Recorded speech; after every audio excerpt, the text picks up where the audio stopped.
Hi, this is Ron Ball. Welcome again to Choose Greatness, your key to a happier life. Who doesn't want a happier life? A greater, better life is available through trusting God, obeying Him, and following His principles. I was thinking this morning of a story that I've told you on this show before. It's been weeks and weeks back on one of our earlier programs, but I just remembered it today and just felt in my heart that I should repeat it. And possibly you're a new viewer and you haven't heard this story. My wife, Amy, was in a beauty salon and getting her hair done, and suddenly the door burst open. A 16-year-old girl was standing in the doorway. She was hot with anger. She walked in, interrupted the business, disrupted everyone working there, and walked over to my wife's chair. Now, she wasn't coming to see my wife. She was trying to talk to her mother, who was the salon operative working on my wife's hair. Now, the mother was confused and a little embarrassed, but the girl just wouldn't stop. And she kept yelling, "It's not fair, it's not fair, it's not fair, it's not fair." So finally, her mother calmed her down and said, "Sweetheart, what's not fair?" And the girl said, "It's not fair. I can't get my car." And what happened was this. She had just started her first job at a McDonald's restaurant. Very normal for her age, 16 years old. She had no marketable skills, no training, no business education, but she had taken the job at McDonald's because she wanted to buy a new car. She had her new driver's license, she wanted her own car, and she realized that her wages would not be enough to buy her a car. She only worked there for a week, and she was already outraged that McDonald's was not giving her enough money to buy a car. So her attitude, her response was, "It's not fair, it's not fair, it's not fair." She just went on. Now, there's a great lesson in that. This girl saw herself as a victim of McDonald's. They don't pay me enough. A victim of society. I'm not earning enough. She thought she deserved, and that's the key word, deserved, was entitled to that car. But as I said earlier, she had no marketable skills. She had no business education. She could not bring anything of great value to the business. All she was doing was cleaning the restaurant. She was doing basic menial jobs and then hopefully would be promoted to flipping hamburgers or something like that, but she didn't know anything. She didn't bring value. She wasn't making them enough money to give her the amount of money she wanted. But her response was, "It's not fair." Well, that is the attitude of a victim. Alberto Aguilera is my guest today. You heard him on a previous show. He is an Amway executive diamond who built his business from the ground up. It was not easy. And I've known Alberto long enough to know that he has never seen himself as a victim, and that's why he is an Amway executive diamond today. He has had a great attitude. And that's what I want this show to focus on. You've learned what works. You've learned the principles of success, and you teach those principles to other people. Now, you grew up in the Dominican Republic. We spoke about that on an earlier show, and you've learned a lot since you built your business. So I want to know what you think is most valuable. What do people need to know if they want business success? As a Christian, what do they need to know right now? Thank you, Ro, for having me. I think that the first thing to understand is that you are seated in the driver's position. It's where you get yourself that you're gonna get. You always need to have a God inside you and to understand that God will take you wherever you wanna go, gives you the power. But His hands are you. He cannot do it for you, you know? So you need to understand, first of all, the first thing you need to understand is, what are you aiming for? What is success for you? What do you want to change in your life? I have seen people who, they believe that they don't deserve success because they come from a family that is a broken family or something. And there are others that, because they have that broken family, they want to be successful. So all depends on how do you see yourself and how do you process everything that happens around you. And that is why the second thing that that have helped me is you need to study. You need to study the Bible because you will learn principles there. Not only success principles, you will learn leadership principles, you will learn ethic principles, okay? You will learn patience, you will learn to endure. Everything you need to know is there, but at the same time, there are other books, not books from school, from college, books on leadership, books on how to talk to people, books on communication. So you need to learn so you can change the way you see and process the things that happen to you. Because we, as I said in the first program, we being programmed to be victims. Mm-hmm. That is what, and it's not something that it was designed like that. It's just that that's the normal thing. You just blame the government, you blame your background, you blame your family, you blame your boss. So you're all the time blaming, and it's never your fault. Never, and it's easier for you because you don't have to do anything. You just blame. You see? So when you take the responsibility and you say, you know what, it's not where I am, it's where I'm going, then you start to look and to look for. And only the person who's looking for is the person who finds. So it's about, first, what do you want? How do you want your life to look? Second, you need to study because the bad news is that you cannot get there being who you are. The good news is you can become the person who can get there. So you need to study. Now, I love that phrase. I want everybody to key on that. You can become, you may not be where you want to be in life, but Alberto just said you can become the person who can get there. And that's mentoring, that's training, that's reading the books and learning from people, having an honest, teachable attitude. Exactly. The third thing you need to do going there is you need to invest. And some people say, I don't have any money to invest. But I'm not talking about money. I'm talking about invest time and focus. Okay? Time is something that we all have. People say, no, I don't have time. I have 3 jobs. I'm not talking about free time. I'm talking about life, time. So the question you need to ask yourself is, where am I putting my time and how that I'm doing is getting me to where I want to go? Mm-hmm. Because most people want to go, let's put it in a geographically example, they want to go to Jacksonville. We're in Lauderdale, and they're headed south. They're going to the Keys, saying all the time, I'm going to Jacksonville, I'm going to Jacksonville. There's no way you're going to get to Jacksonville. There's no way. If you're going the other way. You're going the other way. So they want to be successful. They are working, as the example that you mentioned, in a small wage job. But imagine this, the same person working that little wage job can be successful because that little wage job is a stepstone for the next thing. They're paying college. So if the girl I spoke about, and this is a great point, if the girl I spoke of in the opening story, who had the encounter with my wife, if that girl had a great attitude and worked hard and applied herself, McDonald's would notice that and probably promote her. And I know that they actually do help people with education if they see that spark, if they see that great attitude. So that's what she would need. Exactly. What I learned in my jobs, because I ended up having to have some jobs in between my job failed and then being successful in Amway. What I learned, I look at the people around me and they were frustrated, saying things like, they don't pay me to do that, so I don't do it.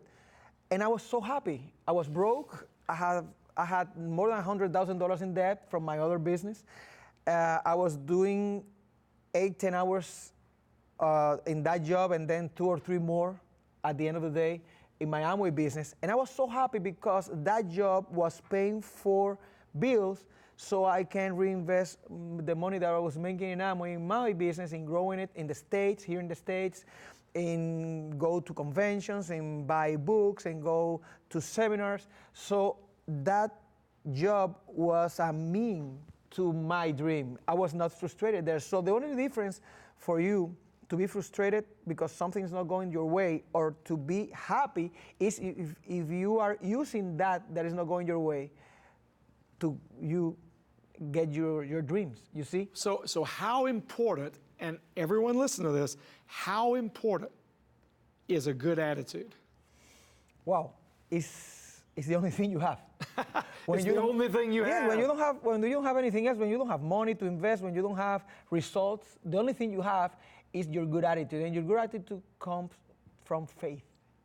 Okay, if you have faith in God, if you have faith in you, and you have faith in what you're doing, then you become having a good attitude, because as I told you before, you're not looking at yourself where you are, you're looking at yourself where you're going.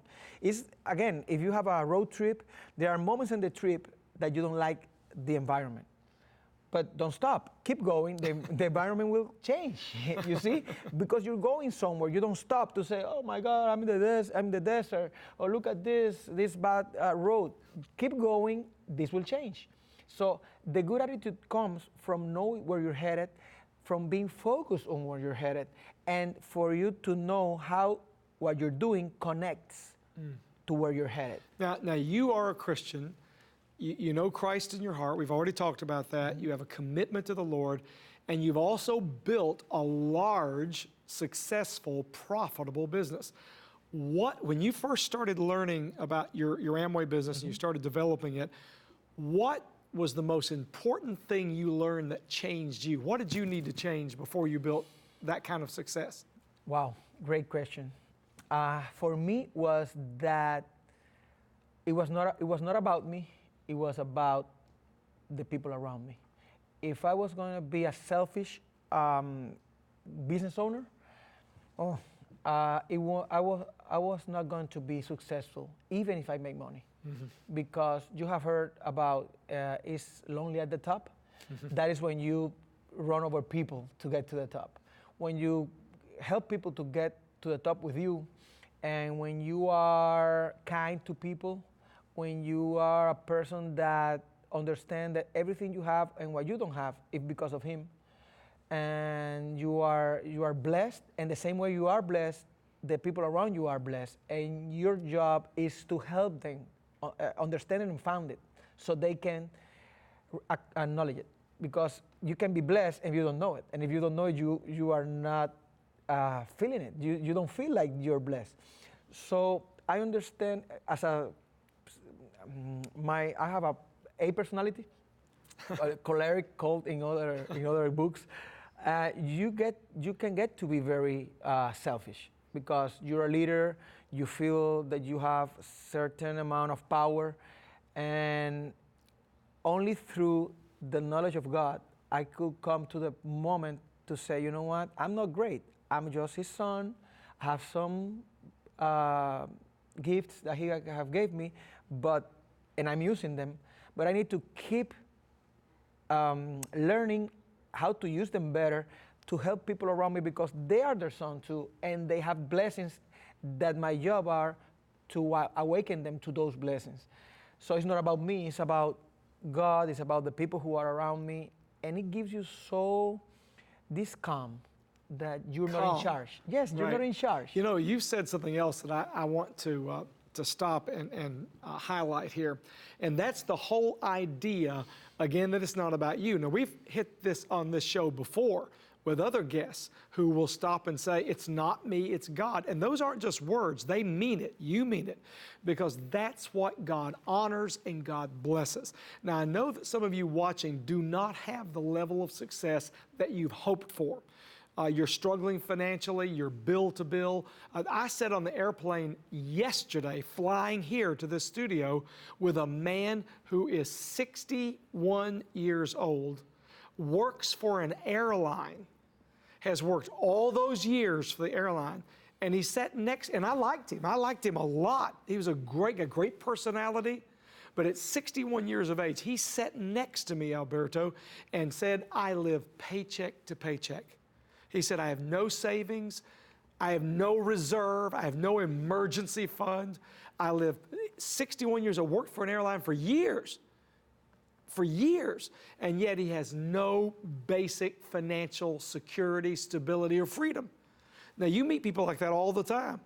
Why do people fail to see that success and money management, all these things we're teaching, why do they fail to see that? What do you think gets in their way? Do they have a bad self-esteem, a bad image of themselves? It has to be with that, but I will answer you with a question. Who teaches them? Who teaches them that they have control on that? They have been taught that they don't have control on that. So they were taught that. Exactly. They have been taught that you don't know if you're going to be living longer. They have, today is the moment. I don't have enough money. So, and I tell you that because I have felt the way my mind have changed in terms of money. Instead of spend it because I'm going to be making it, to I make it, I put it away, and then I spend a little part of it. It's a whole different thing. And we've been taught not to plan, to just live day by day. And when a person tells you that he lives paycheck to paycheck, that's what they're doing. They're going from one day to another, from one day to another. One of the biggest success stories in the history of Amway is our mutual friend Dexter Yeager. Enormous business, worldwide. And my good friend and my personal mentor, as you know that, over the years, who's taught me so much about success. One of the first things he taught me about money, and he was emphatic about this. He said, if you want financial freedom, the first thing you need to learn to do is to live beneath your income. Don't spend it all. He said, even if you're only making $100 a week, don't spend $100 a week. Do something to put money away. Now, you just mentioned the principle of investment. Exactly. You don't spend all of it. Exactly. It's like I ask people this question: how much do you make? How much do you earn? And they tell me what they have been paid either in their business or in their jobs. And I say, okay, how much have you spent? Most of it. So you haven't earned anything. I hear that all the time. You haven't earned anything because what you have earned, what you have gained is whatever is left after you spend. I had a man, you're going to love this, Roberto. I met a man who told me that he had no money. He's making $150,000 a year at his job, but he had no money. He was borrowing money, credit cards. He had an expensive membership at a golf club. $150,000 a year. Sounds like a good income. And so he told me this, he said, am I rich? Am I wealthy? I said, no. I said, all you have is money passing through. Mm-hmm. You don't even keep any of it. It just passes through. And the difference is he had never learned to keep or invest. If he made $200,000, he spent $200,000. If he made $300,000, he spent $300,000. He just did not understand that living beneath your income gives you the opportunity to invest for your future. It's a financial discipline, isn't it? Exactly. Frugality is, for me, the start of everything. Frugality. Frugality. When you want to show off everything you have earned, and look at people get money and the first thing they do is they change their car. They buy a better car. Yes. Even if they can't afford it. And they buy a lot of clothing and they change their furniture because it's like when you're on a diet and you lose 50 pounds, you celebrate losing 50 pounds by going out and eating a lot. Exactly. and it's a programming. It's a mental programming. Okay. The thing is, you don't elevate your standard of life because your income elevates. You elevate your standard of life because your investments grew and now you have more passive money coming in, and now... Exactly. If you get to the point of passive income, you don't even have to work if you don't want to. Exactly. But it takes a commitment and a discipline to get there. Exactly. Proverbs 22:7 says, the borrower is servant to the lender. So that means there's a bondage when you have debt, when you're spending all your money. This is a basic fundamental financial principle that leads to financial freedom. Now, what about giving? What about tithing? What about generosity? How do you see about giving to God's work? That is great because some people believe that they don't have enough money to give. And sometimes I ask people, okay, what happens if in your job they deduct you another $50 this month? What would you do? There's nothing you can do. They just deduct it. So we are used to be deducted, but we don't have the discipline to deduct ourselves, both for savings and for helping. And sometimes you are in very bad shape economically, financially, and there's nothing you can do with your money, but then you have time that you can devote. You can give yourself, you can give money, you can give time so you can put together people that have the money, that give money. It's not about how much you give, it's about the actual action that you do of you bringing back to the people around you some of what you have learned. And God blesses that. Learn or earn. Because sometimes what you have earned and you share it, but sometimes you don't have earned too many things, but you have learned things and you share it. Well, you mentioned learning things, mentioned mentoring. I've had some great men, I mentioned one a moment ago, who have mentored me. You've had men who've mentored you. You mentioned our mutual friend Pedro, who I know, who has an enormous Amway business and is a great giver, the man Dexter Yeager I mentioned invests, saves, and gives away 90% of his income. Most people don't know that. 90% of his income. He either invests for the future, for his family, or he gives it away to godly causes. And because of that, God just keeps blessing him and keeps blessing him and keeps blessing him. It's a principle. It's a principle, it's a biblical principle, and at the same time, it's even a financial principle. Every business knows that they need to have the money rotating. You cannot keep everything for you because it will implode. Yes. You see? Well, now, when you talk to younger men and women, say in their 20s, who are coming into your business now, people you show your opportunity to, what are you noticing in that age group? What are you noticing about their attitude, and what are you picking up from them? What I have noticed is that they want to change the world, but they don't have time to do it. They want to do it. They want to do it next week. If it's taking longer than a week, then it's the wrong thing to do.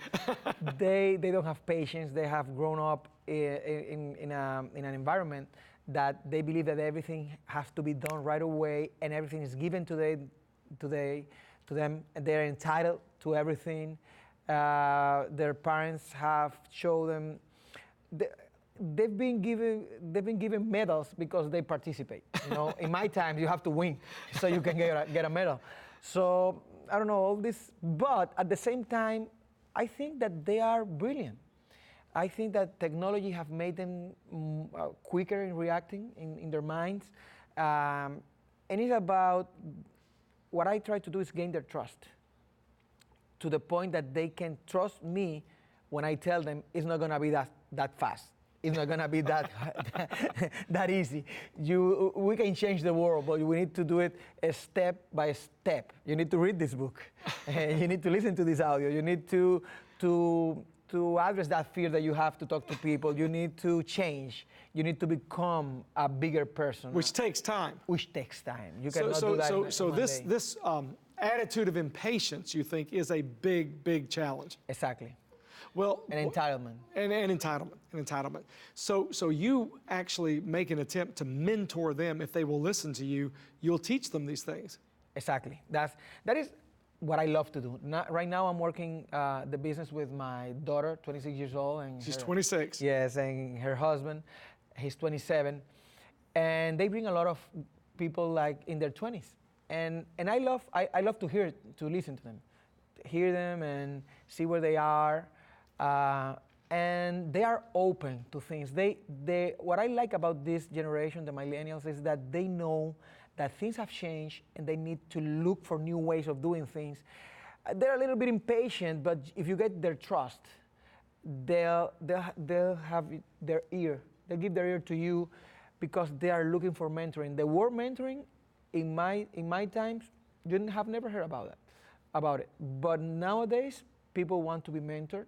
People want to find. So there's a real opportunity for Christians there to mentor a whole next generation. They want people who have the fruit on the tree to tell them how to find And it. you don't have to be 60 or 70 or 80. If you're mentoring a 20-year-old and you're 35, then you're much more advanced than where they are. You could mentor them from that perspective. Exactly. What I will tell to people who are trying to mentor people is that it's a very fine line between mentoring and take advantage of people. Make sure that you have their best interest in mind, not yours. You see? You're not being selfish. Exactly. You need to have their best interest. We want to in mind. pick this up. I want you to come back for one more show, if that's all right. Because we're not done with this. This is too interesting and too important because you need to make more money. Some of you need to make more money. And there's no magic formula to this. There are simple reasons why people become financially successful, but you have to do those principles long enough and consistently enough with the right attitude. We're going to pick that up again. But before we finish today, let me mention to you again about the success test and the book, Choose Greatness. You start with Choose Greatness. The book is a great introduction. It's not long. It's not difficult. We hear from people continually who have been so inspired and motivated by this book because it's so easy to understand. The principles of greatness are explained with great clarity. But the success test is really important. We've had thousands of people go through the audios of the success test and absolutely change their perspective on how to do it because the success test is very practical. So you want to go to choosegreatness.com, choosegreatness.com, choosegreatness.com, make sure you get it, and order the book, Choose Greatness, and the audio set, The Success Test. Now, the success test contains a test, but as I've said on other programs, it is fun, it is fast, it is easy. Fun, fast, easy. That's a great combination. You're going to love doing it because you'll learn so much about yourself and what it takes for you to succeed. So go to choosegreatness.com and always choose greatness.